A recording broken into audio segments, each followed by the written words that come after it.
Yep. Hello, everyone, and welcome back to Joey's Movie Blog.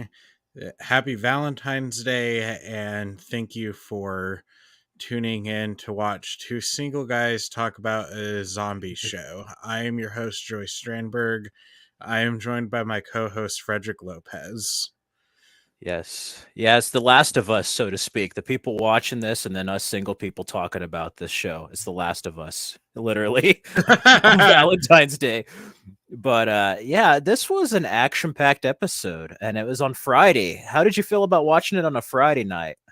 It was certainly weird to watch it on a Friday and not a Sunday. Normally, I love watching shows on Sundays. It's like you have your Game of Thrones Sunday, your Walking Dead Sunday, your Last of Us Sunday. But it was on a Friday this time, and it has certainly given me a lot more time to emotionally process the events of the episode that occurred. We got one of the greatest set pieces on TV, along with just a gut punch at the end. Yeah, most definitely. Like, I was excited that it was on a Friday because I was like, oh, yeah, we're going to get two episodes in the same week. And then after it aired, and because of the nature of this episode this past week and the ending, it just left me just feeling gut punched, and I just kind of went through a draw. I had to rewatch this episode a couple of times during the weekend, and yeah, it feels like it's been so long. I always say I would love to binge watch Last of Us, but now I'm kind of glad we get a little bit of a reprieve now.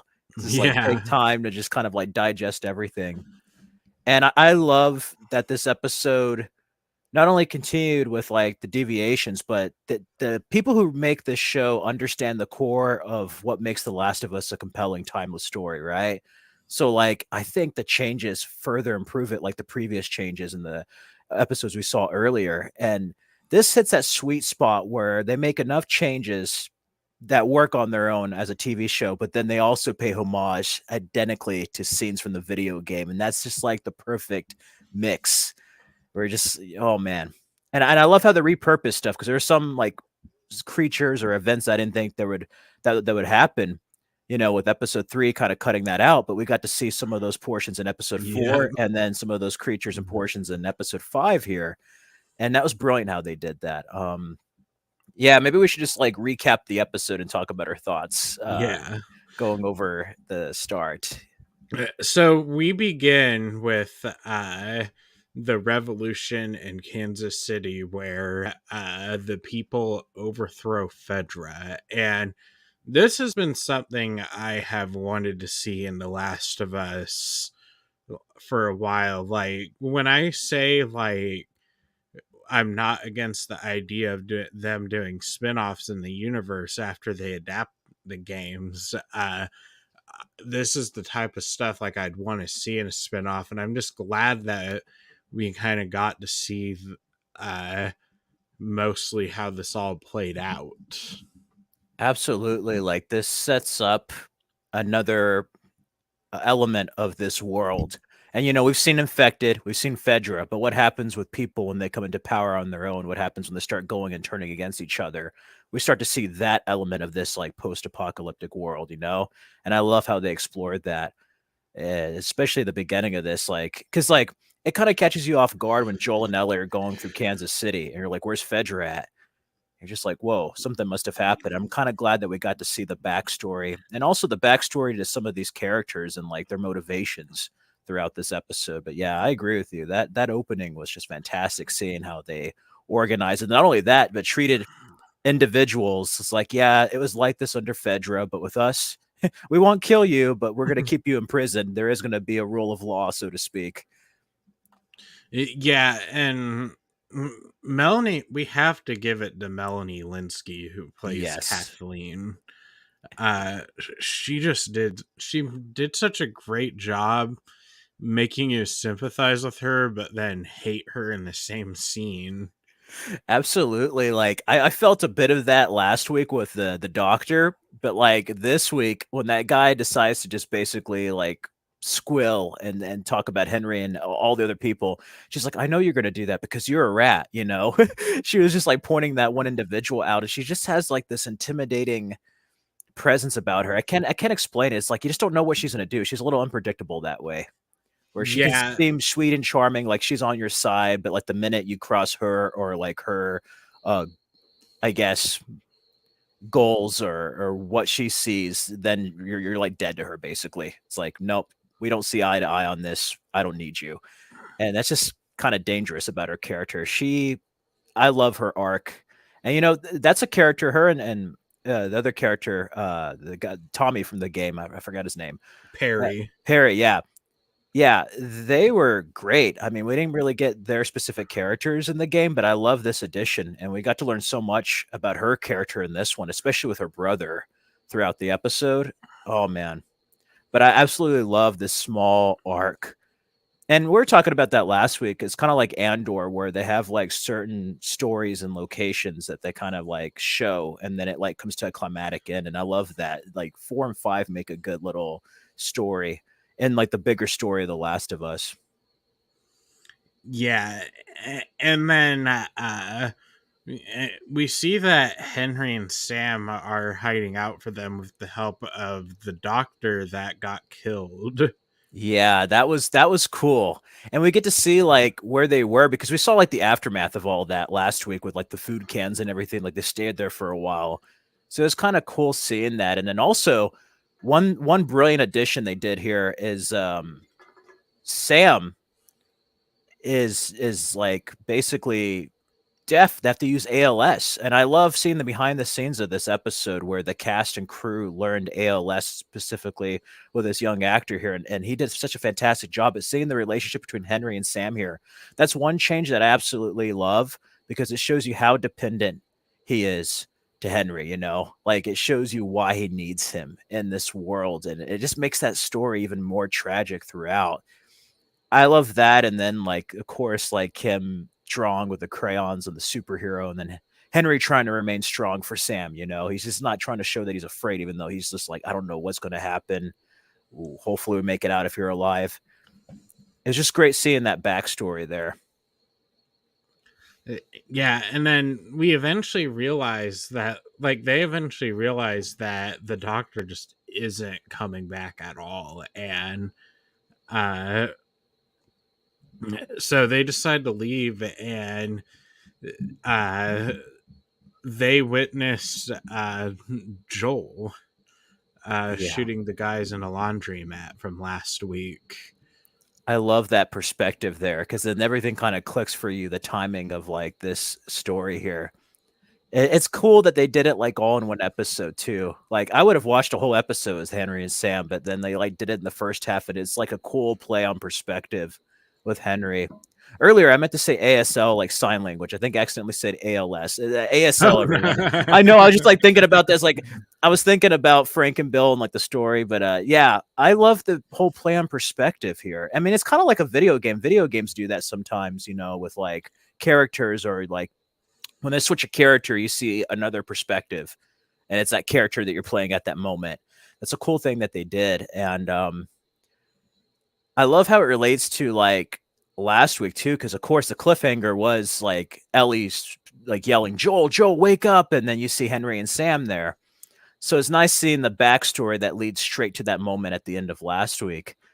And yeah, I love seeing that, and also like the danger they felt, you know, running from this new regime that's overthrown Fedra, all the way down to how they met Joel and Ellie. It's just great. Like, this episode has so much packed into it with not only the backstory on the Kansas City Hunters, but the backstory of Henry and Sam, and then also, like, continuing the story of Joel and Ellie with Henry and Sam and these hunters and these creatures. Like, it just this episode is just so action-packed. Yeah, and it's like Craig Mason and Neil, it was either Craig Mason or Neil Druckmann said that one of the strengths of the TV medium was the fact that they could move away from the perspective of Joel and Ellie, and I think it's really paying off because we got two really good cold opens, some uh, an entire bottle episode of side characters in a or side character in a dead body from the game, Yeah. and then we got uh, to see more of the hunters and now Henry and Sam in order to make us care about them. I love that because, like, the video game, we play as Joel and Ellie, and we do feel that, but this one, you really get to feel the weight of The Last of Us, and it's not just like Joel and Ellie. It's like, no, this is like the last of humanity, and this is this world. And it's just so great seeing that. And because of that, I just feel like the stakes are higher and just the emotion, it just hits you much deeper than it did in the video game in certain portions. Like, I can't explain it.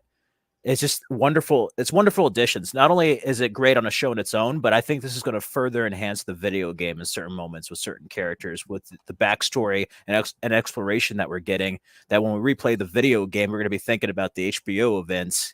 Just going to add a lot more to the story. Like, it further enriches the story. And then we finally get caught up to present day from with the cliffhanger, and uh, Henry is very confused by Joel's tone of voice, and Ellie's like, it's just his tone. He has an asshole voice. I know. He was like that with me. He's like, oh, I love Bella Ramsey. Like, I was sold on her casting when she started like mimicking being infected with like the virus in episode 2, but 4 and 5, she has really gotten to shine in a very different way. Really get to see more of her Ellie, and not only like her strengths and being tough and going after and shooting like people and infected, but also being vulnerable when it comes to other people. We see that in this episode with Sam's character, with her and Sam. I love her performance in this, but yeah, that was so funny with her just talking about Joel at the beginning, just like mimicking Pedro Pascal's like Joel. It's like he's always going to be like that. He took a while to warm up to me, and she just said that like I just had to like ask him the same thing over 100 times or something. I'm paraphrasing here, but she's like, I pretty much had to be annoying to Joel for him to warm up to me. Yeah, and uh, they take the time to introduce themselves, and they get the idea to go down to the uh, tunnel, and we do get to see a lot more of Sam and Ellie's bond. Like, it just brings something out of Ellie that wasn't there before, and it just it was so sweet watching them bond. It's like Ellie finds someone that's around her age, They finally get to be and children in this world, you know? This is kinda yeah, sad because, like, they're kinda forced to survive and be adults, the adults in some of these situations they're in. And I love that scene where they're underground and you see them sharing the comic book. He has, like, a comic book that she collects. That was cool, and there is also, like, was it Lester? There's some, like, Easter eggs to, like, some of the collectibles or things you find in the video game. I thought that were really, well done. yeah, the Danny and Ish Danny and Ish, sword, yeah, yeah, yeah. yeah. How like they're in the game, they're like these underground survivors who try to make a sanctuary underground, but didn't really work out. And I believe it was Ish that made it out and wrote. And then like in the game, after you got away from the infected, it's like the don't go inside, dead inside or something. And uh I was a bit hopeful that they would that we would have gotten the sewer sequence, but in all, I'm kind of glad they saved the infected for the end. Yeah, yeah. I was wondering about that because I was just thinking about that. It's like that's one portion that they did omit from the video game was a series sequence. I was just like trying to think back to the video game. This one, yeah, I'm glad that they kept it like strong on characters, and we'll talk about it when we get to that point. But yeah, with the affected, like, oh man, that was even bigger than I thought it was going to be initially. But we'll talk about that when we get there. I love that scene where they're underground though, and they're just like playing soccer. You see like the goalpost just drawn with chalk on the wall, and then Henry recognizing that Joel at one time was a father or cared for someone. He sees that side of Joel early on, Yeah, and and yeah, you can go ahead. we also got to kind of learn that what that this talk about good and being a bad guy in the world, and it kind of just highlights the fact that there's not really any good or bad in this world. Good and bad is a matter of perspective. That's another thing of Yeah. like, I mean, that's the theme. We're not going to go too heavy into spoilers, but for people who haven't played the game, I mean, that's also a theme that plays very heavily in Last of Us Part Two, as far as perspective and like good and evil and right and wrong. You know, Yeah, in the show, he needed to get the leukemia medicine for Sam, and he uh turned over Kathleen's brother to Fedra, and uh and it's like he had to do, and according to everyone, Michael was this great guy, and but in order to save Sam, he had to turn him over, and that kind of set Kathleen on her vengeance. I don't know if it was before or after the sequence, but like Kathleen, I love that moment with her and Perry and their old room and Michael and Kathleen's old room, and she's talking about her brother. Like that was such a strong scene there, when she's like in her old house, and I guess she's kind of talking about her brother being great, but then also like having the strength to do what's necessary in a way. And you kind of see where her frame of mind is at that moment, and Perry being like, "Yeah, we're there with you. We're with you." Yeah, and it's just it even makes me wonder who was Kathleen before her brother died. Yeah, like was some of that inside her already, or did that just come out when her brother died? Like, what type of person was she before her brother's death? It does make me curious because, like, you could tell that really set her off on a dark path when that happened. Yeah, and it's just watching it's again Melanie Linsky just does such a great job in this role, and her monologue about the justice in this world was so good. And yeah, and it was also just so cool to see the comic from the game Savage Starlight. Yeah, that was cool. And then, like, going back to the point earlier with like Ellie and Sam being like children finally, so they're talking about like which number of issues they collected. It's like, I have this issue. Oh, you have that issue? That's cool. Yeah. It's such a sweet moment, but also heartbreaking. I mean, it's heartbreaking for people who haven't played the game, but we know what's coming up, so it's just like, oh man. But like, Yeah. it's just a sad side of like seeing this humanity there in this world. It's kind of like Joel opening himself up again with Ellie last week with the joke and the pun book. He doesn't want to have that vulnerability and feeling again like he did for his daughter, and he lost her. It's sad when you see these small moments where people get to be human, in this world. Like there's some small glimmer of normalcy among all the crazy chaotic stuff in this world, and those moments are just so sweet. And I like that this HBO show takes time to breathe and kind of show those moments before things get very heavy, you know? I think other adaptations would have just like gone through all the action story beats, but I like that HBO spends some time with the main character, supporting characters, and shows us these moments. Yeah, and like I was listening to, I can't remember, I think it was, I forgot the guy. It was like this two-part review of World War Z, and like it's baffling how little character development we really get in that movie. And like here, it's like we really get a chance to slow things down because of the amount of time we have for a series. And it just goes to show like adapting Last of Us into a movie was a misguided decision in the first place. Absolutely.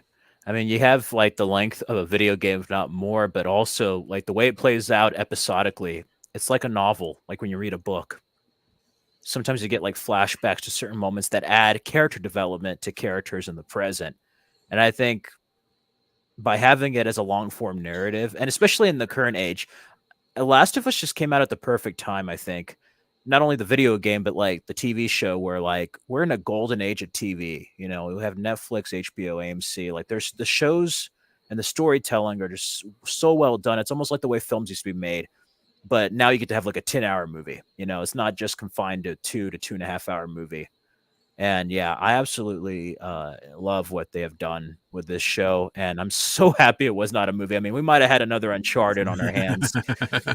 And now I get kind of sad because I'm like, well, how would Uncharted have been if it was a HBO series? It just been like, I don't know. I'm just like thinking about that now, but I'm like, thank goodness The Last of Us is written, performed well. I mean, the showrunner, Mason, I mean, he did Chernobyl. That was an excellent HBO show. So when you have that with creative talent behind the video game, I think you're going to end up with something special. And yeah, this episode, I mean, I loved everything like character development wise and emotional wise up to like this point so far. And then after a couple more moments, I guess they're trying to escape. And that's when we hit some pretty heavy action moments. And we were talking about this last week. I think the action it feels more powerful because it's not right away. We do get these slower moments, these character moments that when supposedly the other shoe drops, when stuff hits the fan, we feel it, but also we care about these characters where the stakes feel real. We don't want them to die. We don't want them to get hurt. We're concerned. And that's just great storytelling that we actually care about these characters when the action does happen. Those are the best type of shows. Yeah, it's just like when you watch, like it's like, I hate to bring it up, but like with Obi-Wan, it just felt like every episode was another set piece. Absolutely. I know it fell through the cracks, but Andor, I think that's why I really loved Andor is the fact that even though I was like, I kind of wish there was more action, I wouldn't have felt the action moments or the emotional climatic moments without the build up to it, you know? And I mean, the whole heist episode arc was that way. And then especially Andy Serkis's, like that whole prison arc, that was heavy because we did get time with these characters and set up for it. And The Last of Us does the same thing. Absolutely. Like there's so many shows lately, and especially IP shows that just have like it just feels like it's set pieces. It's just like stuff happens to get us to one set piece to another. There's not exactly a flow of a story or something going on. We don't learn more about characters. There's no arc that they have to go through, no progress. And this show has done that brilliantly where I'm a little it's probably going to be misguided, but I'm a little worried that they're going to have enough time to like get the whole game. But at the same time, you look back even at this episode, I'm like, they might get through it and then some after Yeah. seeing like what's happening. I mean, you just forget because the storytelling's so good that you just forget when you're watching it how much is actually happening. Not only like in the episodes on their own, but just think about like going from the pilot to then Tess, to then Bill and Frank's story, to then Joel and Ellie in Kansas City, to like now. Like so much has happened, and it's just like 5 episodes. We can go to another TV show, and the characters are still in the same place they were in the pilot by episode 5. You know, Yeah. so I this show's gonna have to get all the Emmys. Like, it's gonna be hard. It's gonna be difficult to see if there's any show that's gonna come close to topping this. Because right now, I know it might be premature to say this, and I said this like back in episode 1 and 2. This is show of the year so far, hands down. Yep. Its only rival at, well, it's over now, but Velma was its only rival. Oh, that wasn't. You might as well have the Uncharted movie up there. Like seriously, but I'm only saying that because I'm like a really huge Scooby Doo fan. So okay, no offense to people who enjoyed Velma. Okay, I'm sorry. Okay, let's go back to Last of Us. So like, what do we have after the scene? They end up like they decide to have to leave, sneak out. That was crazy seeing the perimeter that was around Kansas, with like the walls and stuff and like the searchlights. And then Ellie was like, "Whoa!" And they're like, "Be quiet, shh." And you know what? One change I did like is when they got out of the city. I love that they switched this sequence from the game from being like kind of like daytime-ish to being completely pitch black at nighttime. It made this sequence far more scary. Like I was just like, "Whoa!" Yeah, Yeah. And like they get out and they talk about Sam and Henry joining them and going to Wyoming, and then Ellie just has this great impression of Joel. I don't know. I'm trying to remember what she said, but she like sounded just like him. Like it was hilarious. He's just like, you just have to annoy him so many times before he agrees. Like she said, I just kept asking him over 100 times.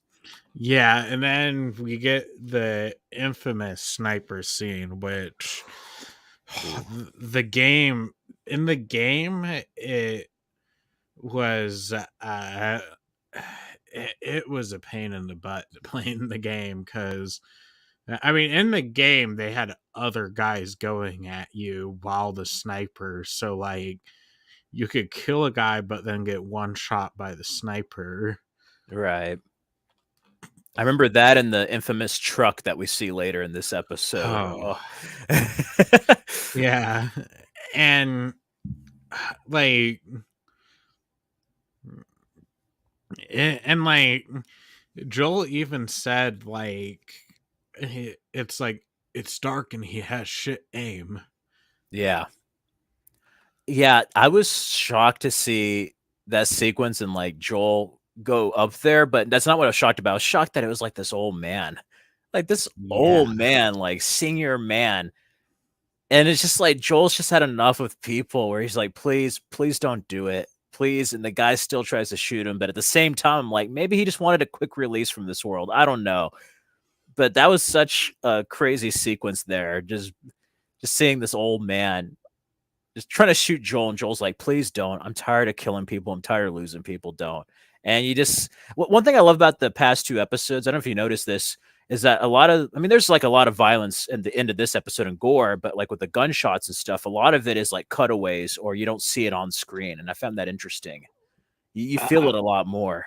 yeah, it's like I see a lot of complaints that like there's not enough violence, not enough smashing Okay, people in the okay, that's bricks. ridiculous. If somebody said that on this sequence that we're talking about, just wait about 4 minutes and you'll get a bunch of carnage.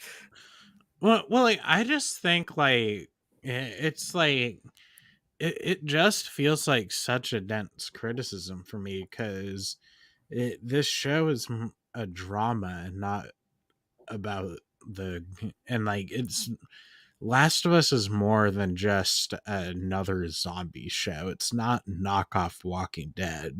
I kind of question how many people really and truly played the video game and say that. Like, I understand wanting like a little bit quicker pace or something like that, but like as far as action and violence, I mean, we've gotten it, and a lot of it is pretty accurate to the video game, and then some. I kind of wonder how many people actually like played the game, and understand The Last of Us. Maybe I should say how many people actually understood The Last of Us when they played it with a story. It makes me wonder. Well, like even it's like Last of Us, like Joel and Ellie, like it's like it's like they're characters that pretty much make the game stand out above all other zombie media, in my opinion. And to see like people want it to be just downgraded to violent, to just violence, and uh imagine just wanting to watch an entertaining zombie show and you get gay people, and it's just like, wow, it's So, just like, it's like, miss the point of the game much, or plot twist. Ellie, plot twist. If you played the game, I guess you didn't play the DLC or the entire second game. Hell, even the first game had hints to it. Like, I don't know. It's funny with the criticisms, but I agree with you character wise because I mean it would become another Walking Dead, and let's face it, The Walking Dead's been on so long. Do I really care about anybody in that show? Not really. It's just a bunch. I don't know what's going on. This one, it's like I care about Joel and Ellie, and I care about the supporting characters, and that's what makes this sequence coming up so well done. And it was shocking seeing Joel just having to take that man out with the gunshot, but I love seeing him as a sniper because he has the panic of a video game player when you play and that sequence are in like similar sniping missions. It just reminded me of like a video game. And I don't know how they did that. Like that was so great how they captured that feeling of urgency and like trying to cover other people like a video game mission. But it wasn't like done in the perspective of like a video game mission, so to speak. It's just great seeing that. I don't know. It's like going back to Frank being in the middle of the street taking out all those guys. It's like when you play a video game, like, yeah, there's cover, but you're just going to stand up and just start shooting at other people. Like, it's just weird seeing like those elements that you see in a video game brought into live action in a drama format. And I love that this show has done that so far. And we find out that sniper was with Kathleen. He said, hold him yeah, off there. And that's when we get the cavalry in more than one way. yeah. Well, like back to the sniper guy, like I even wondered, like, is this guy even with the hunters? Because like Oh, he might the just be like, guy, yeah, he might be somebody who like lives there and it's just like they just keep in contact with him if he sees anything. I didn't think about that. Yeah. yeah, like I was wondering, like I didn't even know if like he was associated with the hunters at all. It's like, is he just some old hermit that's trying to defend his land or something? And then you get the walkie-talkie, and it's like, oh shit! And you see like this truck, the infamous truck, just bulldozing through cars, and Before that, I love how they're like, there's so many cars in the way. It's like, why do you think you're in front? And then it starts being them bulldoze. Kathleen's just like, that's why you're in front. Just move past them. Yeah. yeah. Oh, And instead of waiting for the guy to come out, with a Molotov cocktail, Joel is like trying to snipe but keeps hitting the truck, not the driver. that's a sense of urgency that's like in a video game mission where you're trying to aim like in a quick time event and you keep missing. And you're just like, I just need to hit the driver just once. And like he got so close to Ellie, and Yeah, a couple of times, especially like on the pavement area, like when she's like down and you just like near miss. yeah, and he eventually shoots them, and then they crash into a house, and like, and then the car just catches on fire.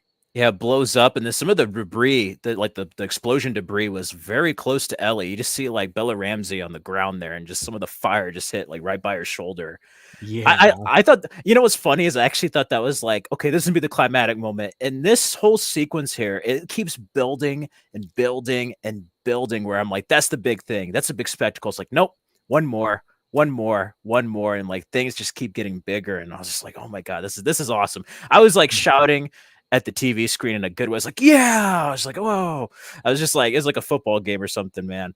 Mm. And yeah, I that was a crazy sequence. And And then that's when we get Kathleen stepping out of the vehicle, and she's like calling out for Henry, like trying to find him, and they're like hiding somewhere down the street behind like a vehicle, like on the side of a vehicle is like Henry, Sam, and Ellie, while Joe's like watching in this house.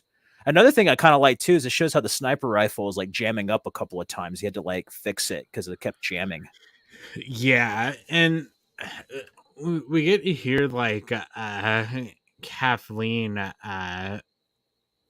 It's like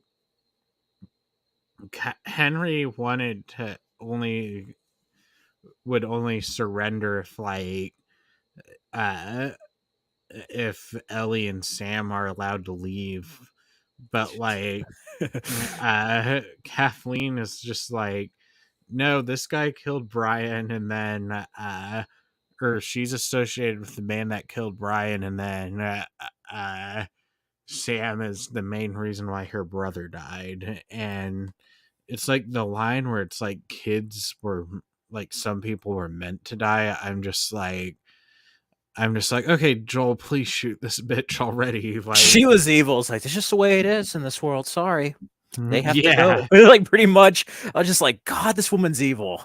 It's just like, just let him go. It's like, okay.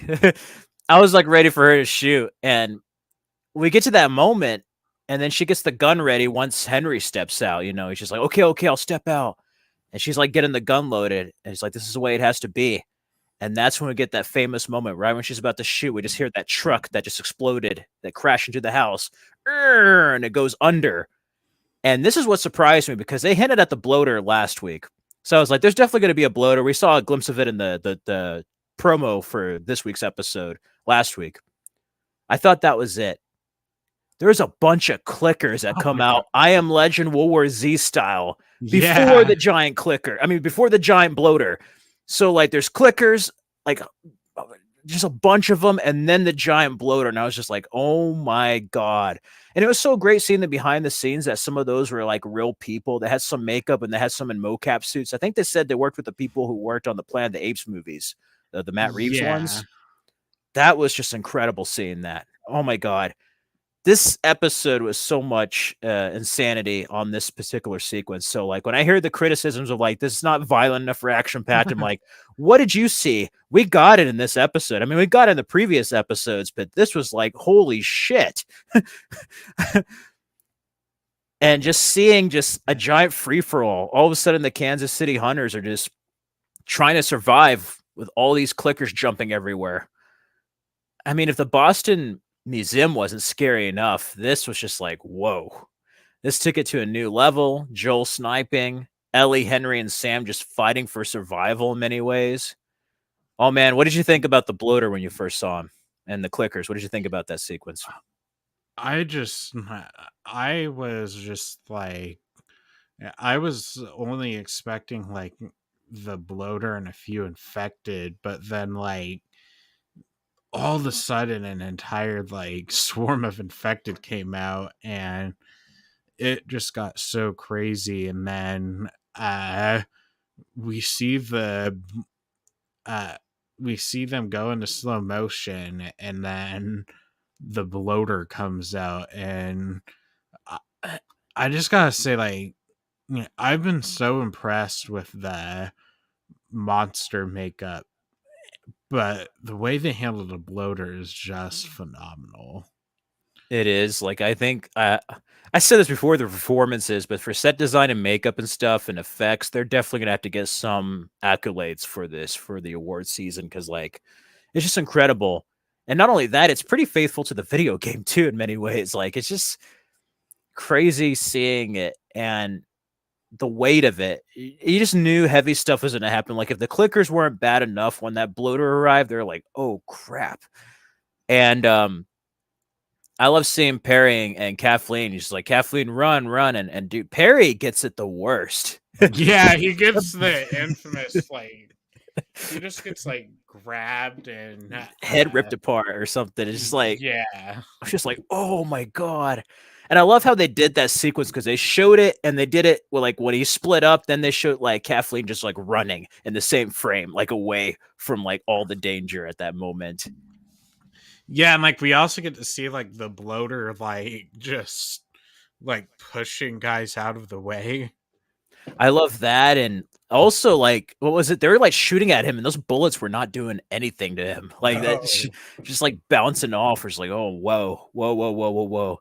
In the midst of all this too, you see, like, Ellie fighting for survival and Joel kinda having her back. That again felt like a video game mission. I loved it with, like, the sniper rifle, and he has to, like, cover her and, like, shoot, like, the clickers. There's that whole sequence with the car. I mean, what did you think about the car sequence where she's, like, in the back of the Jeep and goes in there with, the child clicker? Oh man, like I was just like, Ellie, get out of there. Like, and Joel was shooting but missing, and uh it's like seeing child infected in, because like in Walking Dead, we don't really see very many child infected. Like we have the one in the pilot, we have Sophia, and then we have one here and there throughout the series, but like they're never in the herds. No, like, I probably got the most freaked out I've gotten since, like, the original Pet Sematary and, 30 Days a Night, the film with, like, the little vampire girl. That's what it reminded me of. It's just like, "Oh my god, this is, like, unnatural and freaky," and I'm like, "Get out of there," because this little kid's, like, fast. Just Yeah. like, "Get out of there, Ellie. I can't believe she made it through the car. How did that happen?" And that whole sequence was just done so well, all the way to, like, Ellie just getting out of there, and you just see, like, the kid just get stuck in the car for a little bit, blood on the windshield, and then we get to Henry and Sam in danger, and I love seeing Joel cover Ellie protecting Henry and Sam, in this moment. It's a pivotal moment too when you rewatch it and figure out stuff. But, like, that was crazy seeing them hiding under that, like, truck and like, the infected trying to get to them, and then Ellie just getting, like, her knife out and start taking them out, like, from behind, and while Joel's Yeah. covering her, like, that was so this whole sequence was just intense. And I like that they saved it closer to the end. I don't know if it would have had the same effect if it was, like, right at the beginning, Like, the fact that they built up to it, it made it rewarding. It felt earned. And then they start running towards the yard of the house, and then Kathleen approaches them, Oh, a- yeah. and she started this all because of a of someone wanting to save their younger brother, and then just gets eaten by a child. How's that for just poetic justice, a sense of irony? I love that sequence, and, you think she has them, and I just love the way, like, Bella Ramsey as Ellie is just looking, and she just looks, like, over, Kathleen's shoulder. She's like, "What? What?" And you just see that kid just there, just, like, jump on her, like, that was some crazy it reminded me of, like, the Velociraptors in Jurassic Park or something, like, the way it was shot. It was, like, totally, like, monster kill there, and yeah, she got taken out by a kid, like, serves her right after the way she was acting the past 2 episodes. But, yeah, it's such a beautiful sequence from start to finish. So, I mean, that was just like this moment. It makes me wonder how they're gonna adapt the later on moments of the video game into the show. Like, I'm really excited now after seeing what they did here. And I love how and I know people were complaining about, like, the bloater not being shown earlier and stuff like that, but I'm glad they made these changes because it's like really good book adaptations. They managed to get the core elements, and even if they rearrange them or repurpose them, they still get it from the game.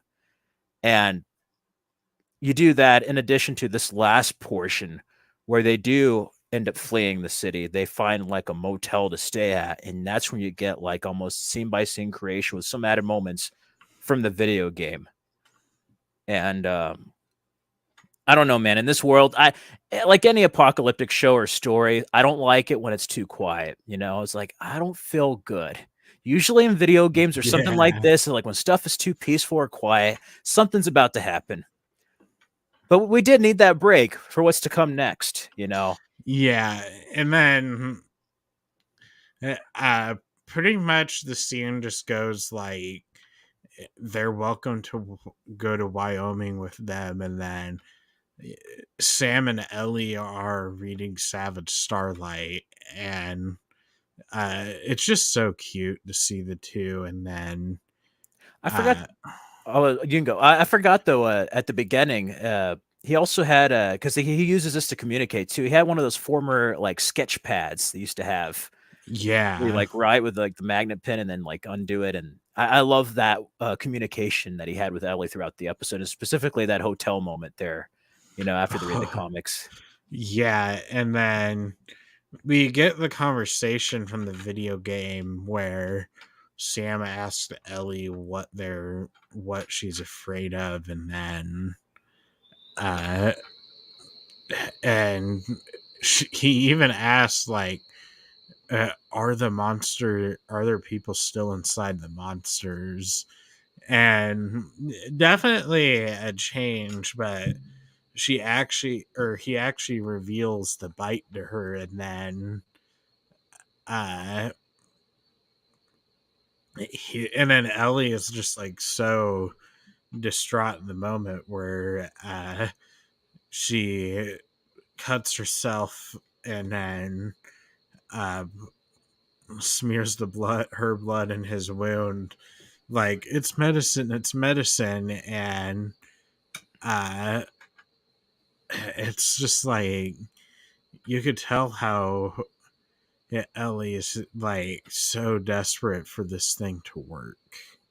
Yeah, she feels since she's not infected per se like other people, she's not transforming, that her blood would be like a cure. And we do get that answer, and it's a heartbreaking moment, but then also of like, I don't know, it's just the way the emotion is, and then with Sam and these kids in this world, it's almost like I guess if you're a child, and then it's like the moment you realize you're gonna die someday. Just that feeling.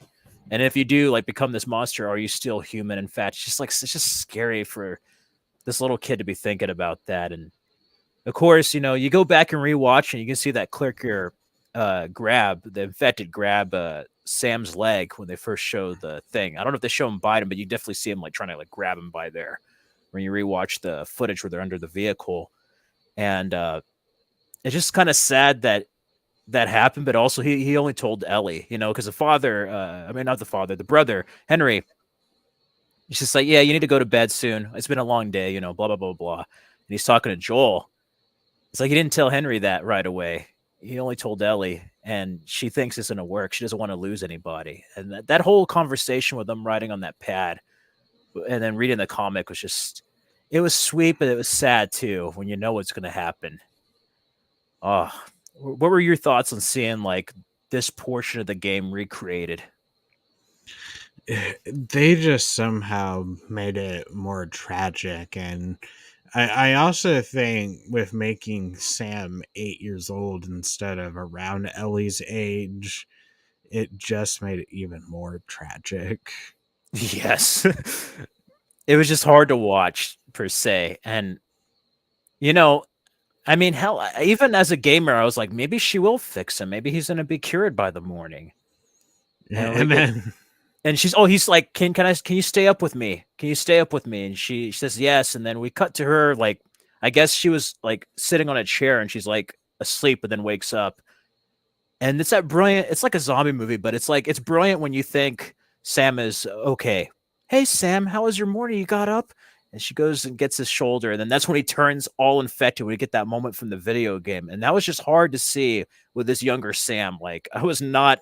I mean, I was expecting it. I knew it was going to happen, but like at that moment specifically, I thought maybe he'll be cured. I wasn't expecting that. I was like, oh crap, that means everything else from the game is about to follow. And oh, the way they did that, all the way to like her going out of the door and then like Joel and Henry figuring out what's going on. That whole sequence was just emotional, to say the least.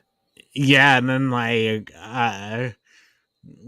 it's like Henry grabs the gun, and then it's like obviously because like it's his brother, he doesn't want to shoot, and then he he like shoots at Joel's feet to prevent him from getting it, and then uh and he realizes that killing Sam's the best thing to do, but after he does it, he realizes that he can't live with what he did. And uh, and it also just props to Lamar Johnson as Yes. Henry.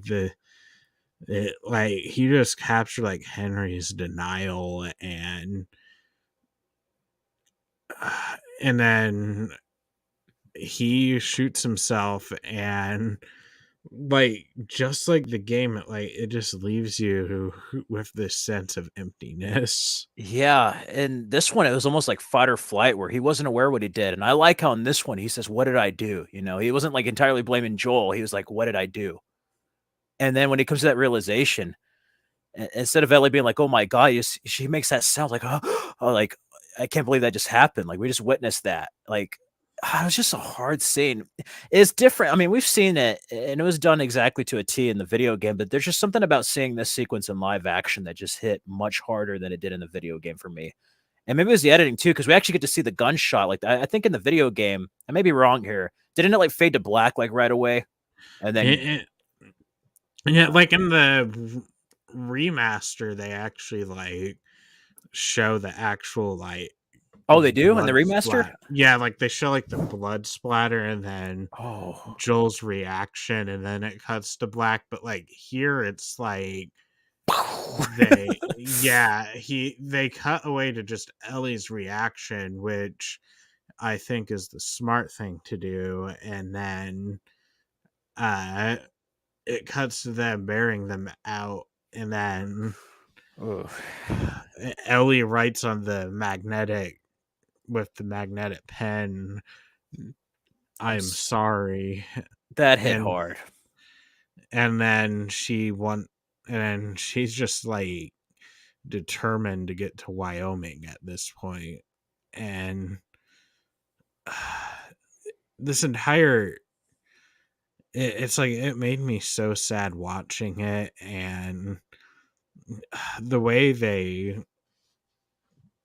it's like first they killed Tess, then Bill and Frank, and now Sam and Henry. It's like I'm not ready for Left Behind. No, and you can go before that with Joel's daughter in the first Oh, episode, and, like, going with that, like, Joel, he knows what that feeling is of losing someone like a loved one, but then also it almost like you can tell at the end with Pedro Pascal's performance, like, it opens up the fear and possibility that something could definitely happen to Ellie, and he's gonna feel that way all over again, just like the death of his daughter, you know, like, moving forward. Oh, man. I just love their relationship in this story, but that was just a beautifully shot ending, and then I mean, it wrapped up this specific arc of The Last of Us, and, we know from the video game, it ain't over yet. Like, this Last of Us universe, nobody gets to go out on their own terms, and it's no. gonna break your heart 6 ways from Sunday. I cannot wait to see what happens next, 'cause, in the previews, I think they showed him, reuniting with his brother. Yeah, they're gonna be reaching Wyoming, and I mean, at some point we're gonna get the injury. I'm curious to see because it looks like they're putting that in the university scene in the same episode. So, Yeah. uh, and then and then we're getting Left Behind. Then we're getting the Town of David, and then the finale, which is going to be almost as long as the pilot episode. I can't believe I mean, February is almost halfway over, it's gonna end on the night of the Oscars in March. And it's just crazy, this experience watching this show throughout each weekend, each week.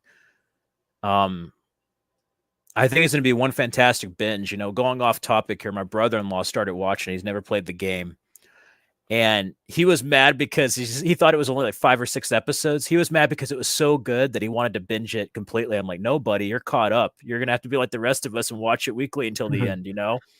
But it's just great seeing that the story has reached so many lives and people who probably don't play video games, they get to experience this story in a different medium. And it's also a medium that has enhanced the story in ways that I wasn't expecting, in ways I didn't even know I needed, you know? Just like, wow. It opened up the possibilities, but it's a testament to how great the creative team behind this show is, at handling the story. And yeah, this Henry and Sam moment, man, I it just left me feeling empty and sad. Like it just depressed me. I'm like, we needed a bit of a reprieve. It's a good thing we watched this Friday. I mean, I rewatched it like you. You said you watched it 5 times. Yes.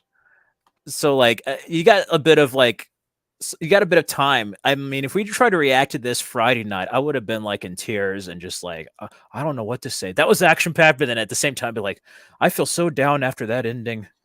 Oh I my god. know. And we're in it's just like this show is going to it's like this show like makes me so happy and then so sad. It's a weird emotion because it's like it's sad because of the story and the events and what happens to the characters, but it's happy because it's such a great adaptation to a wonderful video game, you know? And it's just like after some of the previous adaptations we had, this is great. Who cares if they change some stuff? The rest is the same. I'm ready for it. Like I don't care. Like people, it's funny because like people are like, I wish it was more like the game. They finally get that. I wish it was different. It's like make up your mind. Yeah, it's like we want more it's like it should be about different characters, a different story in this universe. And it's like, so Resident Evil. Yeah. Netflix Resident Evil should have say CW Resident Evil. Yeah, no. No, thank goodness HBO got The Last of Us, and I'm just excited to see what's to come next. And you know it's bad. I always feel withdrawal, like I want to watch the next episode right away, but I don't know how I'm going to feel once this season is over, and we're going to have to wait till Last of Us Part 2, you know. I just don't know how I'm going to feel. I'm going to have like withdrawal. It's like when you read a really good book series or a book and then you just, what else do I find that's similar? Oh well, I guess I have to go back to playing the video game until the next season. You know. But yeah, for people who are watching this, comment down below. Let us know what you think of this episode.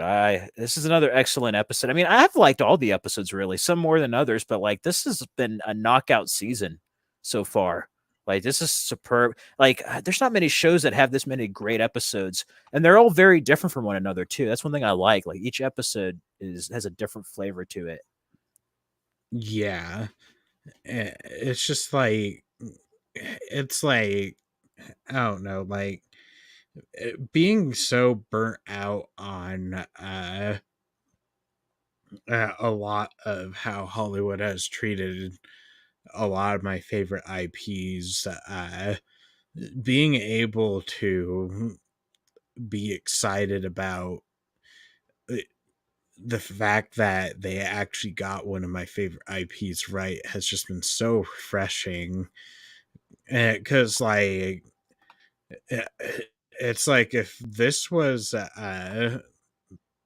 the Uncharted, uh, I like if this was worse than Uncharted, I think this would have just absolutely made me depressed. Tom Holland as Joel. Oh god. I'm just kidding with you. The story before the apocalypse or They're gonna gender swap Ellie. It's gonna be Tom Holland with Mark Wahlberg as Joel, and I'm just kidding. Like it's Uncharted. No, no, but yeah, I absolutely love the cast and creative team, and I hope we get more special features. I've been loving the behind the scenes little featurettes that are after the credits on each episode. I hope we get like an expanded documentary when it comes out on 4K or on Blu-ray. You know, like when it comes out on physical media, that'd be great. I love seeing the cinematographer Eben Bolter do his threads about the stuff they do. It's like talking about like how they actually built the set for the walker or the infected uh and uh trying to get like the fire and everything. It's just like really cool to see what they do. It is. I love the one he did for this week. He had like a couple of like the photos and different things he was talking about. That's cool. That's like the one great thing that was like social media as far as like the creators having their own pages is that they get to expand upon like the making at a specific on a specific episode of what they did, and it just further shows like how great everyone is at their craft with writing and set design, cinematography, just all the right elements coming together for this show. Yeah, it's just it's like I almost get into tears when thinking about how they finally just nailed a video game adaptation. And it's like, I know we've had the Sonic, we've had Detective Pikachu, I haven't seen Arcane or Castlevania or Cyberpunk yet, but But this one's I'm like identical. I mean, it does some deviations, but it expands upon it. But this one's like identical. Like it's very, we get very few, if any. I think the closest I think I've seen to this that doesn't a film level is probably the first Silent Hill film, as far as like recreating events and locations, just like the video game. But this one takes it a step further. It enhances on smaller aspects of it, just doing a little bit of changes for the better, in my opinion. And I mean, you've people out there, you've seen the IGN videos each week. They show like a scene comparison, and it's just crazy seeing how identical it is to certain parts of the video game on some of the sequences that they recreate. yeah, and it just feels good to see like whatever changes they make, it's to enhance the story. And but if something isn't broken, they don't fix it. Absolutely. It's like keeping Henry and Sam alive would probably break the themes of the story. Definitely. And it definitely with like Joel and Ellie at that point. That's like a transition point. And then they do go to a new location, and then with all the events, yeah, yeah, it would lose something if they didn't have those powerful moments intact, you know? And even like we were talking about this in episode 3, even with like Bill and Frank's change, it still provided a character progression for Joel as far as like the type of person he could be in this relationship Yeah. with Ellie. You still got the main points there. And I love this is what happens when the creators understand the source material they're adapting. That they're able to do this not only identical, but then when they do make changes again, it's for the better and it enhances everything because they actually know what the story is about. It's not like some of these Hollywood studios is like, oh, here's a game. Oh, it made all this money. Okay, let's just adapt this. But they missed the entire point of what made that video game or story Yeah. so compelling. Have you played the video game? No, you're hired. I know, right?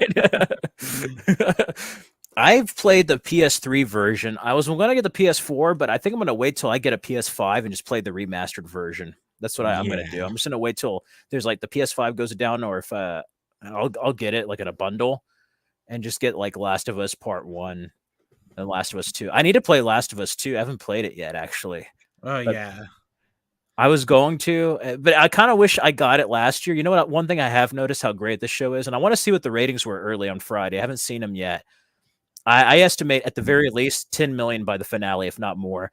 But it's funny, both video games were $9.99 and under, and after the show, they jacked them up to like $29.99 on the PS4 versions. I was just like, I mean, it's not bad. It's just a great price, but I'm like, damn it, I should have got it before it became popular in HBO.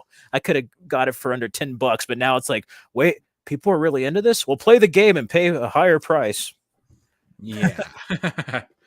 I want the physical edition. I think I can get the digital for $9.99, but I want to look at the case.